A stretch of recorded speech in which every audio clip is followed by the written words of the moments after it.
Coucou les filles, je vous retrouve enfin pour cette fameuse vidéo FAQ. Alors je sais pas si vous me suivez sur Instagram, toutes ici sur YouTube, pas forcément, mais j'avais lancé une petite boîte à questions, je le fais de temps en temps.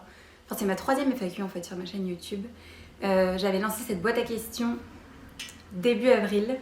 Et on est début mai, donc j'ai mis un mois à la tourner et à vous la sortir. J'ai été un peu longue, j'ai mis du temps à la filmer, puisque là je vous la filme vraiment à quelques jours de vous la sortir. On est en début de semaine et je pense que vous verrez cette vidéo un dimanche, enfin du moins elle sortira un dimanche. Et pour plusieurs raisons, je suis un peu stressée, j'ai la voix tremblante en filmant cette vidéo. Au-delà de répondre à vos questions, vous l'aurez vu dans le titre, je vous fais un peu une petite annonce, enfin petite, plutôt grosse annonce, un peu l'annonce de ma vie. Si vous me suivez sur Instagram, vous l'aurez vu sûrement en parallèle puisque je l'ai enfin annoncé en même temps à peu près. Cette bonne nouvelle, il n'y a pas de suspense, c'est que je suis enceinte. On attend cet heureux événement pour octobre 2022. Logique. Et voilà, on est trop contents. C'est une très bonne et belle nouvelle qui était attendue depuis un petit bout de temps, mais tout ça, j'aurai l'occasion, je pense, de vous en reparler dans une vidéo que je compte faire au sujet du premier trimestre. Un peu de l'avant et pendant ce premier trimestre, parce que moi c'est le type de vidéo que j'ai adoré regarder, que ce soit quand on était en essai bébé ou une fois que j'ai su que j'étais enceinte. Donc de toute façon je referai une boîte à questions sur Instagram à ce sujet là, puisque là je vais pas m'éterniser là-dessus. Mais cette annonce et cet événement influait forcément dans toutes les réponses que j'allais vous communiquer, parce que quand j'ai lancé cette FAQ, j'ai pas trop réfléchi, mais je pensais pas avoir autant de questions par rapport pardon, ma voix déraille, par rapport au fait que où on était, où est-ce que j'étais installée. Pour certaines, vous me suivez depuis longtemps, vous avez reconnu qu'il y avait mes meubles en fait, enfin nos meubles de Paris. Donc j'ai reçu beaucoup de questions à ce sujet et je me suis dit en fait c'est trop chiant de tourner cette vidéo et de leur, enfin pas de leur mentir, mais une fois de plus de leur cacher ou de leur dire que oui on s'est installé, mais enfin je vais vous expliquer tout ça, mais on s'est installé mais qu'il n'y a pas de raison particulière, etc. Alors que c'est faux, parce que tous ces changements et toutes ces décisions qui ont eu lieu ces dernières semaines, ces derniers mois, sont en rapport avec le fait que on attend un petit bébé pour octobre. Donc du coup je vais commencer tout de suite. J'ai récupéré vos questions. J'ai pas pris le temps de trier, mais il y en a une qui est revenue, mais 50 000 fois en fait, et qui a fait le principal objet de cette FAQ. Et au final, il n'y a pas eu tant de questions sur d'autres sujets. C'était vraiment bonsoir, où en êtes-vous dans votre périple? Merci pour le programme YoFit, c'était parfait. Bon, ça c'est cool, j'ai toujours des petits mots gentils en parallèle. Où en êtes-vous en ce moment? Une idée de l'endroit où vous souhaitez vous poser? Avez-vous trouvé votre nouveau lieu de vie après votre tour de France? Quelle est la prochaine destination? Vous êtes-vous arrêté sur une région en particulier? Explique-nous où vous avez posé vos valises. Avez-vous décidé l'endroit où vous allez vivre? Bref, en fait c'est que ça. Et du coup je me suis dit, bon, il faudra que je leur tourne cette vidéo au moment où en parallèle j'annonce que je suis enceinte officiellement entre guillemets sur Instagram. Mais début avril, il y avait encore trop de personnes de notre entourage qui n'étaient pas au courant. Ça pareil, je vous en parlerai du coup dans la vidéo du premier trimestre davantage, mais en fait du fait d'être loin entre guillemets de nos familles et de nos amis, etc. Et que c'est un premier bébé, c'est la première fois qu'on vit ça. Pour ce qui est de mes parents, ils deviennent en fait grands-parents avec cette nouvelle. Donc pour nous c'était important de l'annoncer de vive voix, et on n'avait pas envie de l'annoncer uniquement par téléphone ou par message WhatsApp quoi. Et du coup ça a fait que l'annonce à nos proches a pas mal été retardée, puisque on voulait les voir physiquement, les voir en vrai, et il n'y avait pas de moment prévu avant un bout de temps. Je vous en parlerai aussi dans ma vidéo du premier trimestre, mais j'ai eu 3 premiers mois assez hardcore, je dirais pas compliqué parce que tout va bien, mais assez hardcore niveau symptômes et tout ça. Et du coup, bah, c'est vrai qu'on a voyagé, bougé, etc. C'était compliqué. Bref, au final, on a attendu quasi Pâques pour l'annoncer au plus grand nombre. Et donc, c'était quand même assez avancé, avancé dans ma grossesse. J'avais passé l'écho du premier trimestre. Et c'est aussi pour ça que je vous l'annonce là. Je suis dans mon 4e mois, donc j'ai quand même pas mal attendu avant de le dire. Et vous êtes aussi sûrement en train de comprendre, pour celles qui me suivent quand même assidûment et beaucoup sur Instagram, pourquoi j'ai un peu déserté des réseaux sociaux, enfin d'Instagram notamment et un peu de YouTube aussi, pendant 2 mois. Donc pareil, ça je vous en parlerai davantage dans une vidéo dédiée, mais c'était un peu le cadet de mes soucis, même si vous savez à quel point j'aime partager et à quel point je suis passionnée par vous faire des vidéos, vous faire des photos, vous partager des looks, des recettes, etc. Mais quand on n'est pas bien, bah forcément on se concentre sur ce qu'on est obligé de faire ou ce qu'on n'a pas le choix de faire. Instagram et YouTube aujourd'hui, j'en vis pas du tout. Ce n'est pas ou très très très très peu rémunérateur. Et donc je me suis concentrée sur mes clients freelance pour lesquels j'avais des comptes à rendre, des choses à rendre, du travail à faire. Et c'était vraiment le minimum, je faisais le minimum. Et bref. Je pourrais vous en parler davantage dans la vidéo si ça vous intéresse, je vous laisserai me poser vos questions. Mais voilà, je suis désolée d'avoir été absente sans trop donner de raison, sans expliquer pourquoi pendant quasi 2 mois. Mais voilà, c'était pour la bonne cause. Donc après cette longue introduction, c'est parti, je vais répondre à vos questions. Donc pour ce qui est de notre lieu de vie, de notre Tour de France qui est du coup en pause ou arrêté, etc. et où on se trouve actuellement. Donc pour vous resituer, celles qui me suivent le savent, mais on était en espèce de Tour de France avec mon mari Romain depuis fin août, depuis le mois de septembre en fait. Et pendant 6 mois, on a bougé tous les mois de régions qui nous plaisaient, qui nous attiraient en France pour découvrir un petit peu et voir si on s'y plaisait dans le but de trouver le lieu où on finirait par s'installer. Et en fait, ce que je vous ai jamais dit, c'est qu'on s'était dit dans notre tête avec Romain, le jour où c'est bon, ça y est, je suis enceinte, et ben ce sera le moment de s'arrêter et on verra quand ça arrive. Et on quitte quand même Paris, on part faire ce tour, on essaye de trouver notre lieu de vie, on n'a pas de contraintes, on n'a pas d'enfants, et le jour où ça arrive, et ben on verra ce qu'on fait. Je suis désolée, j'ai vraiment la voix un peu tremblante. Après, il y a la grossesse aussi qui fait que je suis un peu plus essoufflée que d'habitude. Et aussi que j'ai choisi le truc pas le plus confortable du monde. Je suis installée sur des coussins. Bref, du coup, pour en revenir à notre tour des régions, on l'aura fait pendant 6 mois. Donc au final, on se dit que c'était quand même une belle expérience. Et ce qui s'est passé, c'est qu'arrivé donc dans le coin de Aix-en-Provence, c'est là que j'ai découvert que j'étais enceinte. Et il nous restait encore de booker, donc on avait tout le mois à Aix à faire. Et ensuite, on avait tout le mois de mars qui était prévu un peu plus loin. Ça restait en Provence, mais on allait plus dans le Luberon. Et on s'est dit, bon, c'est le début de la grossesse, pour l'instant on va pas s'emballer, on va faire notre mois à Aix, et puis on va faire notre mois dans le Luberon au mois de mars, et puis à partir d'avril, il faut que là on réfléchisse et qu'on trouve où est-ce qu'on se pose, puisqu'il y a un moment où il faut trouver un endroit pour être suivi, savoir où on va accoucher, etc.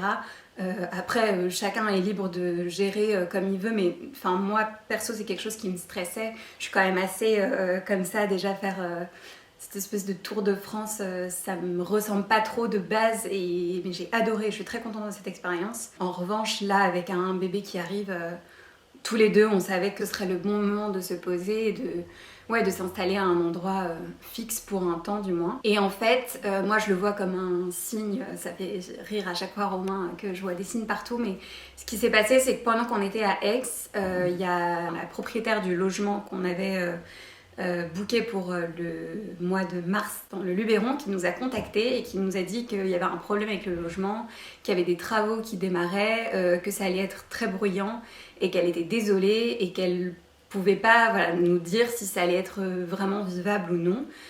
Du coup, elle nous a laissé le choix de soit annuler notre réservation et elle nous remboursait entièrement, soit de quand même y aller malgré le bruit des travaux. Enfin, c'était vraiment à nous de voir. Et là, on s'est dit avec Romain, mais en fait, moi je l'ai vu comme un signe, mais on s'est dit c'est l'occasion idéale du coup pour annuler notre réservation, ne pas perdre d'argent, être remboursé et on décide de ce qu'on fait dès maintenant. On trouve un logement longue durée dès maintenant. Ça nous a rassurés en fait. Enfin, c'était parfait. Moi, ça m'a permis de un peu déstresser aussi, de me dire qu'à partir de mars, j'allais être à un endroit fixe où j'allais pouvoir démarrer un suivi de grossesse sereinement quoi. Et du coup on s'est posé, on a réfléchi à ce qu'on avait envie de faire. Ça faisait quelques mois qu'on ressassait les derniers mois passés et qu'on se disait que le sud-ouest c'était ce qu'on avait, alors pas forcément préféré, moi j'ai vraiment adoré les 6 mois dans les 6 différentes régions, mais c'est vrai que dans le sud-ouest, on s'est dit on s'y projetait bien. Alors quand je dis sud-ouest, je dis pas Pays Basque. Pays Basque, on a adoré, mais malheureusement, on connaît pas assez de personnes là-bas. Alors que en étant sur le bassin d'Arcachon, on a cette proximité avec Bordeaux, où on connaît quand même pas mal de monde et on a de plus en plus d'amis qui arrivent à Bordeaux. C'est une région qu'on trouve incroyable, qui nous ressemble bien à tous les deux sur différents points. Et en fait, on s'était déjà dit, quand on aura fait un peu le tour de ce qu'on voulait voir, pourquoi pas retourner sur le bassin à une autre période de l'année pour voir comment c'est. Et du coup, là, on s'est dit que... Je crois que je dis beaucoup du coup, voilà, je suis désolée, je me perds un peu dans mes mots. On s'est dit que le mois de mars, là, c'était l'idéal pour y retourner, voir ce que ça donnait, puisqu'on y était en octobre. En octobre, on avait adoré, c'était encore les beaux jours, etc. Là, arrivé au mois de mars, en plein hiver, on s'est dit que ça nous permettrait d'avoir une autre vision, une autre image du bassin. C'était quand même un peu en last minute pour trouver un logement, donc on a un peu galéré. Et on a trouvé un logement à Gujan-Mestras, où on a passé du coup tout le mois de mars. Et on a ensuite trouvé un autre logement dans lequel on est actuellement, où là on y est pour plusieurs mois, puisqu'on va y rester jusqu'à décembre normalement. C'est possible qu'on prolonge un petit peu, ça va dépendre un peu de ce... Du coup on a fait un mois à Gujan, la maison était très bien. En revanche, vous aurez peut-être vu mon vlog où je vous ai un home tour. Il y a quelques petits trucs où on s'est dit que Gujan c'était pas fait pour nous, c'est quand même beaucoup plus loin du coin qu'on aime qui est Arcachon, le Moulot, Pilat, tout ça. Donc à chaque fois ça demande vraiment de prendre la voiture et pour 20 minutes de route à chaque fois, donc c'est quand même... Je trouve long. Et à Gujan, on est très proche de Biganos, qui est une ville où il y a des usines qui émettent des odeurs très fortes et très désagréables et beaucoup trop souvent. Et peut-être qu'on est un peu trop sensible à ça, mais nous, ça nous a vraiment dérangé. Et bref, du coup, on s'est dit que Gujan, c'était pas fait pour nous et on s'est concentré sur le coin plus proche d'Arcachon. Malheureusement, c'est vraiment très très très très cher. Surtout que là, on y est quand même pour l'été, donc il n'y a que des locs saisonnières hors de prix. Et on a trouvé par réseau, amis d'amis, etc., ce logement qui est bien, qui était meublé, qui n'était pas meublé à mon goût. Romain dit que je suis chiante une fois de plus. Mais de toute façon, on s'est dit que vu qu'on se posait pour quand même du long terme, on a fait revenir nos meubles qui étaient dans le garde-meuble à Paris. Si vous vous souvenez, je vous avais expliqué qu'on avait laissé... Alors on n'avait pas 50 000 meubles parce qu'on avait laissé beaucoup de choses et vendu beaucoup de choses au propriétaire de l'appartement à Paris. Mais on avait toute notre déco, vous voyez là, cette chaise, ma table, le pouf, le miroir, mon enceinte, mes fleurs, mes lampes, bref, cadre, il y avait toute notre déco, je ne vais pas tout vous lister, qu'on a fait revenir ici pour se sentir plus chez nous et voilà, réadapter cette maison dans cette transition. Puisque l'objectif c'est pendant ces 9 mois de voir comment on se sent ici, de voir si la proximité avec Bordeaux est est suffisante ou si on se sent un peu trop loin de Bordeaux. C'est un peu le questionnement actuel. Ouais, on est en pleine réflexion sur est-ce qu'on a envie d'être plus près de Bordeaux, est-ce qu'on est quand même bien sur le bassin. La vie en bord de mer, c'est incroyable, mais en même temps, on est quand même plus loin de tout. Même pour rejoindre Paris, ça demande de rejoindre d'abord Bordeaux, puis ensuite de prendre le train. Enfin, il y a des choses qui compliquent un peu et en même temps, avec un enfant qui arrive, on se dit que c'est la vie rêvée d'être en bord de mer et c'est ce dont on a toujours rêvé. Et en même temps, notre bébé va être quand même bébé pendant longtemps, donc la plage, la mer, c'est pas ce dont il va profiter dès le début. On sait pas trop, mais dans l'idée, c'est de réfléchir pendant ces 9 mois à ce qu'on souhaite et de commencer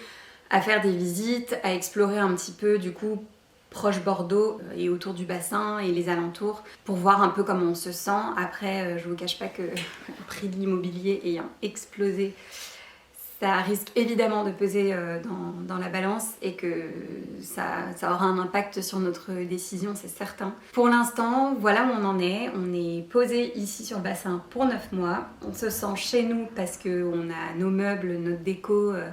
J'ai passé du temps à tout installer pour me sentir bien, me sentir chez moi. Romain aussi se sent chez lui. Et on est très content et on verra ce qu'il en est dans quelques mois. Je vous tiendrai sûrement au courant maintenant que je peux en parler plus facilement et plus librement. J'ai moins l'impression d'être sur la retenue ou de vous cacher des choses. Je voulais d'ailleurs vous dire que j'ai filmer un peu en mode format vlog notre installation ici, puisqu'on a quand même acheté des choses supplémentaires. Il y a plein de choses que j'ai retirées, des choses que j'ai installées. Et du coup, j'ai filmé en format vlog pour vous partager tout ça, les achats que j'ai faits, les pièces, comment on les a arrangées, décorées, etc. Sans trop en faire non plus, parce que on peut pas faire de trous dans les murs, on peut pas. Il y a des choses qu'on peut pas retirer, mais je vous partagerai ça dans un vlog voilà, je me suis dit que ça pourrait vous intéresser. Du coup, je sais qu'il y en a beaucoup qui me suivaient qui avaient commencé à me suivre avec notre tour de France, puisqu'on s'était donné 1 an de toute façon à peu près. On s'était dit max 1 an, puis on verra bien si ça nous plaît. Et puis au bout de 6 mois, on s'arrête. Après, c'est pour la meilleure des causes, la meilleure des nouvelles, puisque c'est ce qu'on voulait du plus profond de notre cœur. Mais j'espère que celles qui m'ont suivi pendant 6 mois vont continuer à me suivre pour d'autres choses et d'autres aventures. Je compte bien vous partager notre vie sur le bassin au maximum. Et puis nos séjours à droite à gauche, nos voyages. Quand on fait plein d'autres choses aussi, donc voilà, le contenu découverte de bonnes adresses, de lieux, etc. ne s'arrête pas là, mais l'aventure Tour de France s'arrête ici. Bon, du coup, je passe à un autre sujet parce que j'ai quand même reçu quelques autres questions et j'ai peur aussi que cette vidéo soit vraiment très longue. Après, n'hésitez pas si vous avez des questions en commentaire, à m'écrire sur Instagram. Je vous répondrai à tout ça et puis si besoin, je referai une vidéo pour répondre à tout ça. Je vous répondrai sur Instagram, mais mon Dieu, avec ces 2 mois en fait où j'ai été une loque et j'ai complètement déserté d'Instagram, j'ai tellement de messages en retard, c'est horrible. Là, j'essaye de me rattraper, mais avec tout le boulot que j'ai à côté, je galère. Je sais pas comment font les filles en fait qui ont une grosse communauté, parce que moi j'ai une petite communauté et je galère à m'en sortir. Je vous le dis tout le temps en fait, mais j'ai tout le temps du retard. J'arrive pas à être à jour dans mes messages. Je reçois des questions tout le temps, justement trop gentilles et je suis trop contente d'avoir des abonnés comme ça. Et j'ai pas toujours le temps de tout lire et répondre et je veux tout lire et répondre. Du coup, je me dis souvent je vais le faire plus tard. Et puis en fait, des jours passent, parfois des semaines. Du coup, je réponds hyper tardivement à chaque fois et ça me saoule. Et là, j'ai vraiment beaucoup de messages à rattraper. Il y en a qui datent il y a... Bon, là, j'ai commencé à rattraper mon retard, mais il y a au moins 1 mois, enfin, ça craint. Mais bon, heureusement, vous êtes gentille et compréhensive, mais c'est pas pas toujours évident. Alors, on part sur d'autres sujets. Coucou Alice, pourrais-tu nous parler des produits que tu utilises pour le corps, gel douche, lait ou huile? Alors, ma routine a un peu changé du coup depuis ces derniers mois parce que je fais gaffe à ce que j'applique sur ma peau. J'utilise, je vous en parlerai, mais un site qui s'appelle Que Choisir, qui est un peu l'équivalent de Yuka, je pense, mais qui est un site très bien où il y a tous les produits. À chaque fois, vous avez le check si enceinte vous pouvez utiliser ce produit ou non. Mais pour vous parler en temps normal, côté gel douche, j'ai pas de préférence. Je vous avoue que j'achète mon gel douche en supermarché. J'adore être au rayon des gels douche, shampoing et tout et sentir. Je suis vraiment la relou, moi, qui ouvre, qui, vous savez, appuie pour avoir l'air et sentir le gel douche. Et quand je trouve une odeur qui me plaît sur le moment, je l'achète. Et sinon, parfois, je me fais des petits kiffs. Je dis ça parce que c'est quand même pas le même prix. En parapharmacie, j'adore les gels douche de chez Caudalie, celui qui s'appelle... Celui qui est violet, c'est vigne quelque chose, il sent mais tellement bon. Le gel douche de chez Nuxe aussi, le pot rose, rose pâle, l'odeur est dingue. Parfois quand il y a des offres en parapharmacie ou que j'achète des produits sur Easy Parapharmacie, je vais me prendre en général un gel douche comme ça que j'aime bien. Pour ce qui est du lait pour le corps et des huiles pour le corps, il y a deux choses. J'utilisais et j'utilise encore, mais j'ai juste changé de gamme, les produits de chez Cellublue, avec qui j'avais travaillé à un moment, mais je continue de les utiliser puisque sous la douche, je fais la ventouse au niveau de l'arrière des cuisses et des fesses pour la cellulite. Et du coup, j'utilise leur huile de douche et l'huile qui va derrière. Alors que pour m'hydrater le corps, pareil, je n'ai pas de produits spécifiques. J'ai la chance de recevoir quand même de plus en plus de produits de la part de marques de cosmétiques que j'adore, puisqu'à chaque fois je choisis si oui ou non je veux les recevoir. Mais donc j'ai pu tester quand même pas mal de produits. La seule chose que je fais toutes les semaines, en tout cas je m'y tiens, c'est de me faire un gommage du corps et de m'hydrater tout le corps régulièrement. Si une marque que je peux vous conseiller sont les produits de chez Payot, que ce soit leur gommage pour le corps ou leur crème hydratante, ils sont top. J'ai été aussi beaucoup sur Caudalie là dernièrement. J'ai pas de soins en particulier. Ah si, j'ai une crème hydratante pour le corps qui est géniale, je vous en avais parlé dans une IGTV, c'est le pot de chez Caudalie, c'est le baume pour le corps, aussi de la gamme Vigne, le couvercle il est violet foncé. Et ce baume, mais il est tellement riche et tellement hydratant. Il est incroyable pour hydrater en profondeur votre peau sans laisser de fini-gras. J'adore cette crème hydratante. Autre question, est-ce que tu prends une collation tous les jours? Alors, non, pas tous les jours. J'allais dire enceinte, ça a un peu changé, mais au final, là, au deuxième trimestre, c'est pas tous les jours, mais quasi tous les jours. En tout cas, avant d'être enceinte, en temps normal, j'en prenais quand j'en ressentais le besoin. Ça dépendait beaucoup en fait des séances de sport que je faisais. Les jours où je ne fais pas de sport, en général, je ressens quand même moins le besoin de prendre une collation.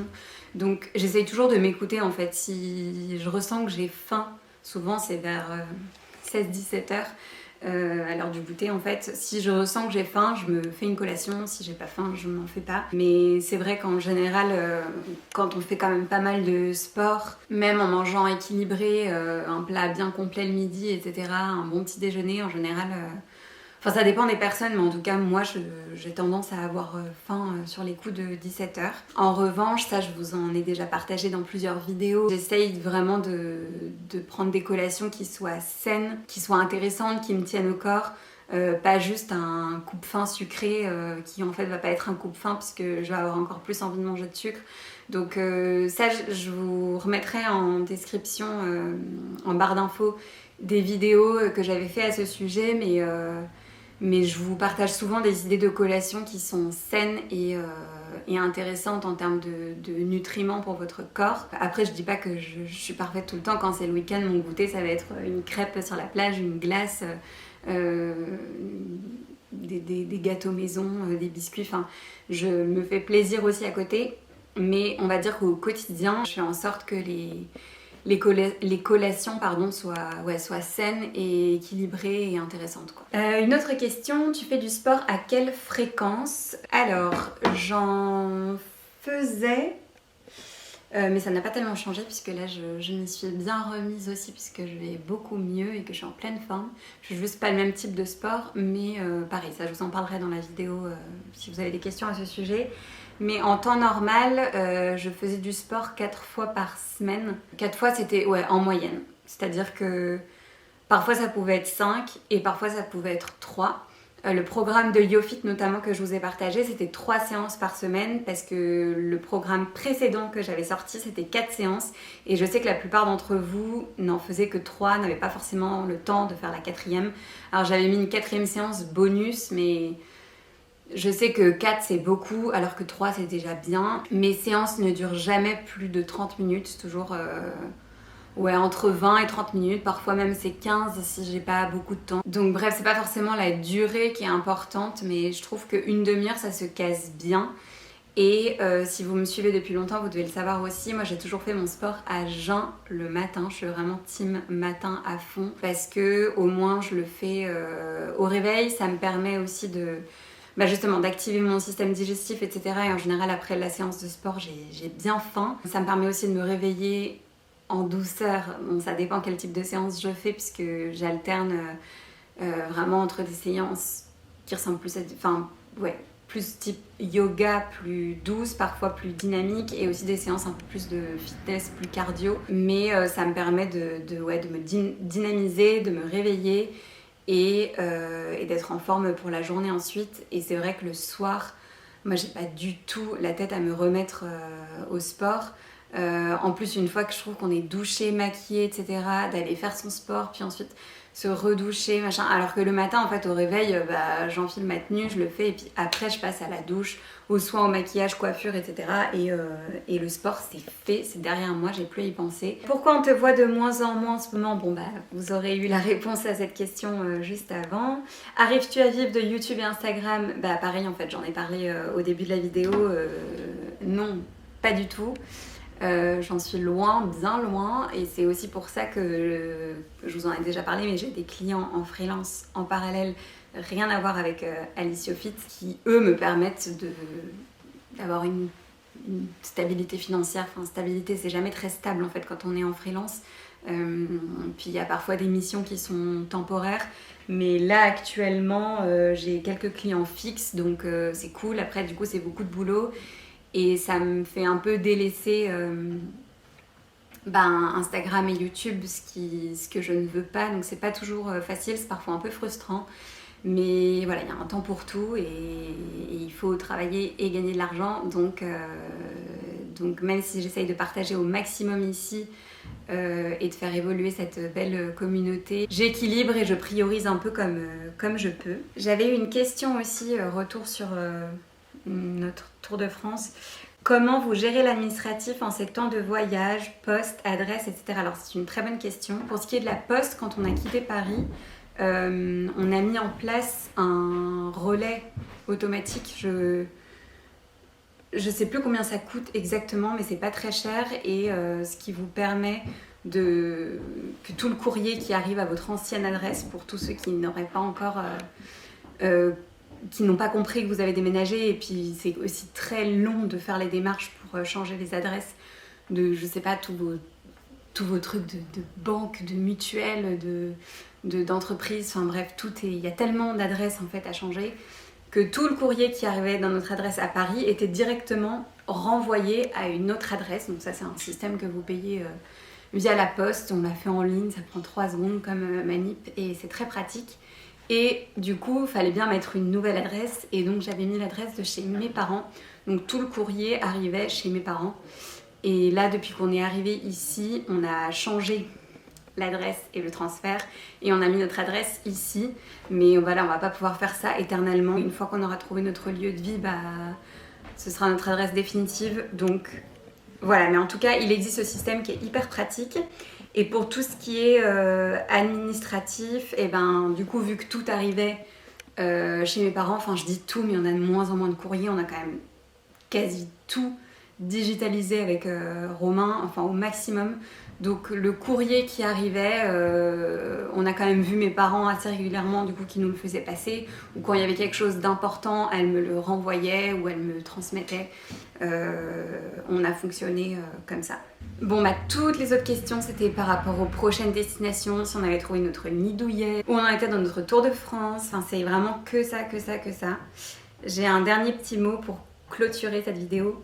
J'ai découvert votre compte récemment et je ne loupe aucune vidéo. Merci, j'adore vos recettes. Ça me fait toujours trop plaisir de recevoir des messages comme ça. D'ailleurs, vous me faites rire, vous êtes beaucoup à me vouvoyer, ce que je comprends complètement et ce que j'apprécie. Mais n'hésitez pas à me dire tu.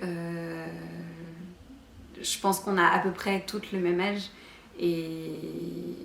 et en général, en fait, moi, je finis par vous répondre en vous tutoyant et puis du coup, ça me gêne parce que je réalise que vous m'avez vouvoyé. Donc, n'hésitez pas à me dire tu. Bon, je pense que cette vidéo aura été très longue. J'espère pas trop. J'espère que vous êtes toujours là. Merci d'être quand même toujours présente malgré cette absence un petit peu pendant un temps. Mais bon, vous avez dû voir que depuis quelques semaines, j'étais au taquet et j'essayais de partager au maximum. On se retrouve du coup sur Instagram au quotidien pour ce qui est de la FAQ grossesse. Si ça vous intéresse, il y aura un sujet dédié. Je sais que ça n'intéresse pas du tout tout le monde puisque tout le monde n'est pas du tout branché ni maternité, ni dans une période de sa vie où ça la concerne. Ma chaîne va pas se transformer en chaîne grossesse, mais évidemment que je vais en parler puisque ça fait partie de ma vie et de mon quotidien. Donc évidemment que je vais vous partager plein de choses à ce sujet-là, mais pas que, on continue les recettes, la déco, les looks, etc. Les looks d'ailleurs que je vais beaucoup plus pouvoir vous partager enfin en assumant puisque j'ai mon bidon qui est quand même bien sorti. Je sais pas si vous verrez ici. Avec cette robe, c'est pas flagrant mais les robes accentuent toujours un peu mais il est bien là. Et vu que je suis un petit gabarit de base, je pense que ça joue aussi, que ça se voit plus. Et du coup là les looks ça devenait compliqué donc je suis contente de pouvoir assumer et partager mes tenues librement sans être gênée qu'on grille que je suis enceinte. Bah écoutez, merci pour votre gentillesse, votre fidélité. Je vous dis à très vite pour une prochaine vidéo et on se retrouve sur Insta en parallèle. À bientôt.